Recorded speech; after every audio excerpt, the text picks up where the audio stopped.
반갑습니다. 정병국입니다.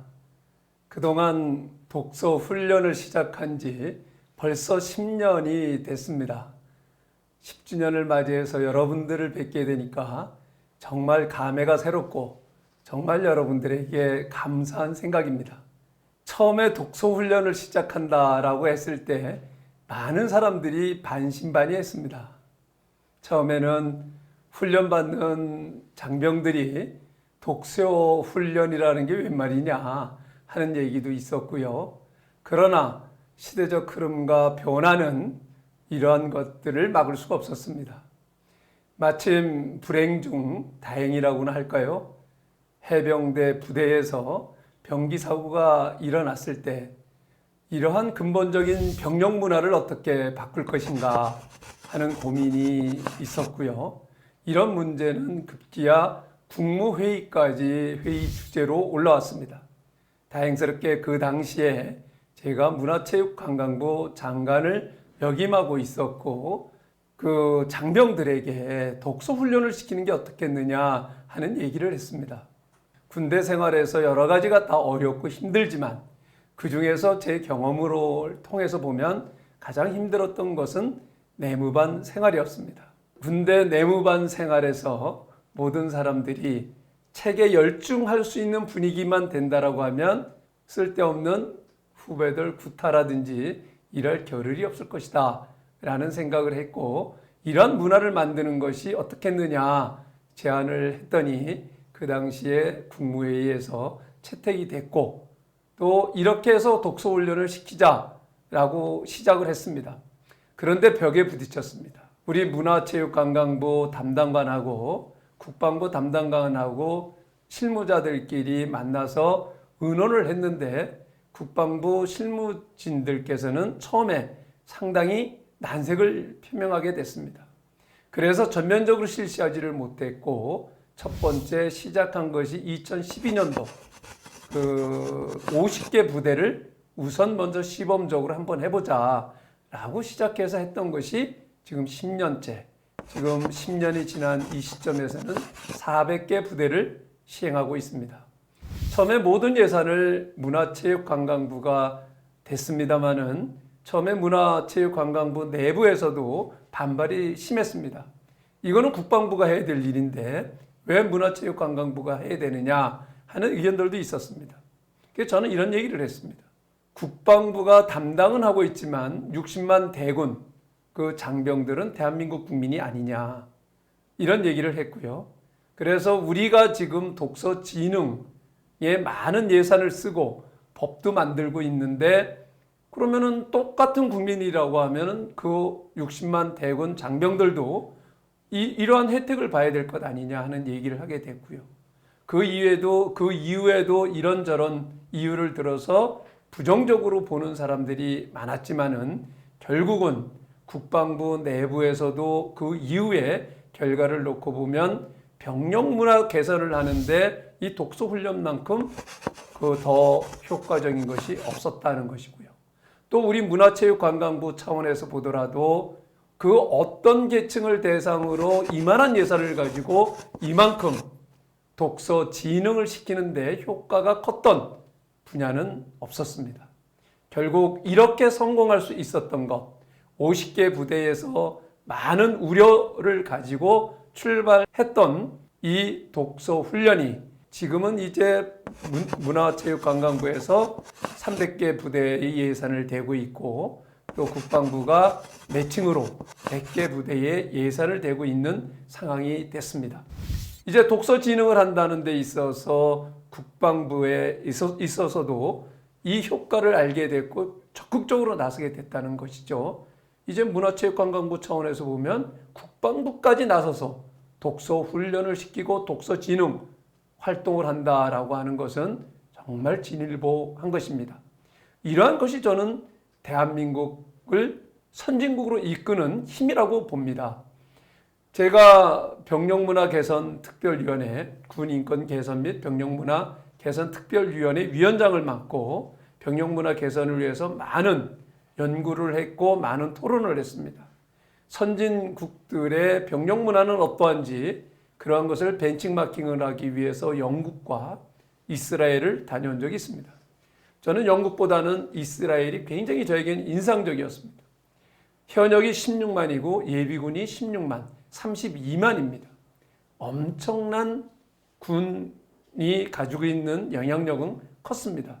오늘날 작은 나라임에도 불구하고 강소국이 된 이유는 바로 이 군대의 힘이었다고 생각을 합니다. 저는 또한 우리 대한민국도 마찬가지라고 생각을 합니다. 가장 못 살던 대한민국, 그것도 당대에서 저만 하더라도 초등학교를 다닐 때 외국 원조품인 강냉이 죽을 급식으로 받아먹고 학교를 다녔던 사람입니다. 그러한 제가 장관이 되고 국회의원이 되어서 전 세계로 아프리카로 동남아로 원조를 주로 다니는 이런 상황이 됐습니다. 전 세계에서 원조를 받던 나라가 원조를 주는 나라는 오로지 대한민국 하나밖에 없습니다. 이렇게 만들었던 가장 큰 요인 중에 하나가 다른 나라가 갖지 못한 모든 대한민국 남성이라고 하면 건강한 남성이라고 한다라고 하면 누구나 군대에 들어와서 최소한 2년, 3년 정도를 군대에서 먹여주고 입혀주고 재워주고 의식주를 해결하면서 훈련을 시켜서 사회에 내보내는 나라는 없습니다. 이런 것들이 알게 모르게 우리 대한민국의 국민들을 더 강하게 만들지 않았는가. 이것이 저는 그 다른 어느 나라에서도 없던 그러한 과정이었기 때문에 이것이 오늘날 대한민국을 만드는데 큰 역할을 했다고 생각을 합니다. 이제 여기에다가 그 어디에서도 할 수 없는 훈련, 독서 훈련까지 한다고 하면 얼마나 강한 군대, 더 강한 경쟁력 있는 국민이 될 것인가 하는 겁니다. 지금 그 디지털 시대이고 모든 것이 온라인으로 모든 것이 그 전개가 되면서 시대도 많이 바뀌었습니다. 아날로그식 독서를 한다라고 하는 것은 쉽지 않은 일입니다. 그러나 군대에서 이런 습관을 들이고 훈련을 들여서 사회에 나가서도 계속적으로 독서할 수 있는 습관을 키운다라고 하는 것은 엄청난 힘이라고 저는 생각을 합니다. 그동안 과정을 보면 2004년도 때 제가 초선 때였는데요. 그때의 독서진흥법을 만들면서 지금 대대급 이상 부대에는 병영 도서관을 의무적으로 건설하게 했습니다. 일시에 1,800여 개나 되는 도서관이 설립이 된 거죠. 2014년도에 그 군인권 개선 및 병영 문화 개선 특별위원회에서 병영 도서관 운영 실태를 조사를 해봤습니다. 아주 잘 운영되는 데도 있었고 잘 운영되지 않은 데도 있었습니다. 한 가지 문제가 생겼습니다. 그렇게 대대급에서 근무하는 장병들은 병영 도서관의 혜택을 볼 수 있었지만 GOP라든지 이런 격오지 부대에서 근무하는 그 장병들은 도서관에 접근하기가 어려웠습니다. 그래서 그분들을 위해서 만든 것이 독서 카페입니다.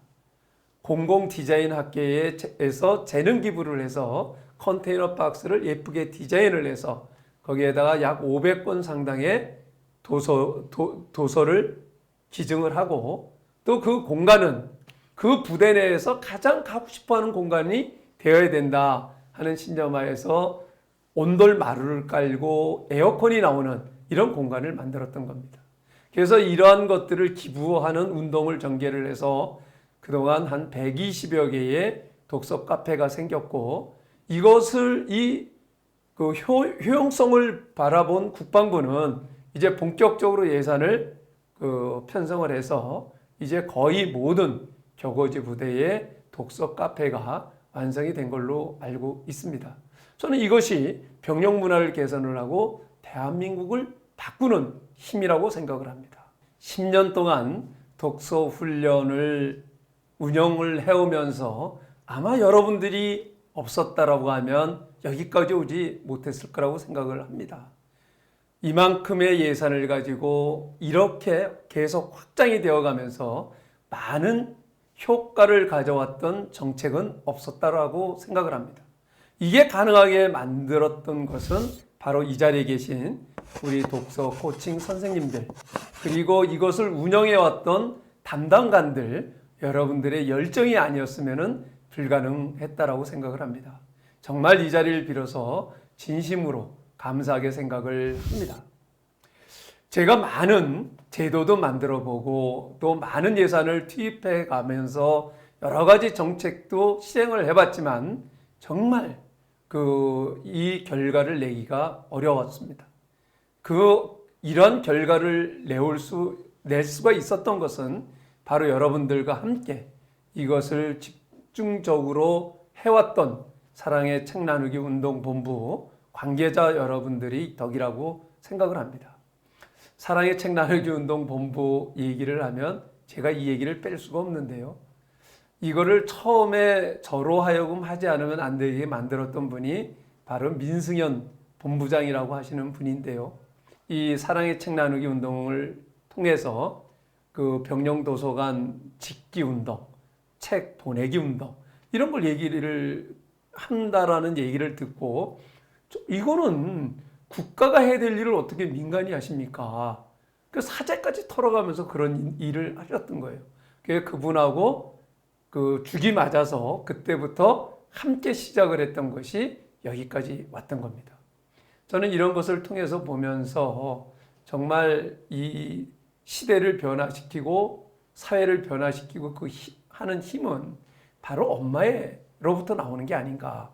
그 엄마의 마음으로 아들을 군대에 보내고 군대에 가서 그 남은 시간을 아무 의미 없게 보내는 모습을 보면서 나라도 우리 아이들이 그 아들 같은 우리 아이들이 군대에 가서 의미 있는 시간을 보낼 수 있게끔 어떻게 하면 할 것인가. 그렇게 시작을 했던 운동이 바로 이 독서 훈련이고 사랑의 책 나누기 운동이고 이것이 병영도서관을 전체 전 부대에 다 만들게 됐고 독서 카페를 만들게 됐던 겁니다. 이제 여러분들께서 이제 한 단계 업그레이드가 될 때라고 저는 생각을 합니다. 이게 참 불행한 일이지만 우리가 지금 코로나 시대에 언택트 시대이다 보니까 제가 지금 이렇게 온라인상으로 영상으로 여러분들에게 인사를 하고 강의를 합니다. 지금은 4차 산업혁명 시대라고 하지 않습니까? 많은 기술들이 변화했고 발달이 됐습니다. 우리가 지금까지 경험하지 못했던 새로운 영역들이 많이 만들어지고 있습니다. 그러다 보니까 이 새로운 기술 변화에 우리가 따라가고 적응하기가 굉장히 어렵습니다. 그래서 여러 가지 새로운 영역들은 만들어졌지만은 이게 실생활에 적용되거나 적용되는 데에는 상당한 시간이 걸릴 수도 있었습니다. 그런데 코로나 시대가 우리에게 대두가 되면서 참 아이러니하죠. 그 언택트 시대가 이 새로운 기술들을 우리가 활용하지 않으면 이 시대를 살아나갈 수 없게끔 만든 겁니다.